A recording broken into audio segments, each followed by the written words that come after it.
கரூர் கல்யாண பசுபதீஸ்வரர் ஆலயத்தில் ஆடி தெய்வ திருமண விழாவை முன்னிட்டு ஆலய கோபுரத்திற்கு பிரம்மாண்ட மாலை அணிவிக்கும் நிகழ்வு. கரூர் மையப்பகுதியில் குடிக்கொண்டு அருள்பாலித்து வரும் அருள்மிகு ஸ்ரீ அலங்காரவள்ளி, அருள்மிகு ஸ்ரீ சவுந்தரநாயகி உடனுரை, அருள்மிகு ஸ்ரீ கல்யாண பசுபதீஸ்வரர் ஆலயத்தில் கருவூர் ஸ்ரீ மகா அபிஷேக குழு நடத்தும் 27ஆம் ஆண்டு ஆடி தெய்வ திருமண விழாவை முன்னிட்டு முதல் நாள் நிகழ்ச்சியாக இன்று ஆலய கோபுரத்திற்கு மாலை அணிவிக்கும் நிகழ்ச்சி நடைபெற்றது.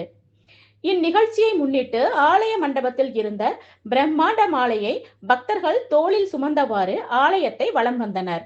அதனைத் தொடர்ந்து மேள தாளங்கள் முழங்க, கேரள வாத்தியம் இசைக்கப்பட்டு பக்தர்களின் திருக்கரங்களால் கல்யாண பசுபதீஸ்வரர் ஆலய கோபுரத்திற்கு மாலை அணிவிக்கும் நிகழ்ச்சி சிறப்பாக நடைபெற்றது. நிகழ்ச்சியில் ஏராளமான பக்தர்கள் கலந்து கொண்டு ஓம் நமச்சிவாய, ஓம் நமச்சிவாய என்ற கோஷத்துடன் விழாவை சிறப்பித்தனர். விழா ஏற்பாட்டை கருவூர் ஸ்ரீ மகா அபிஷேக குழு நிர்வாகிகள் சார்பாக சிறப்பாக செய்திருந்தனர்.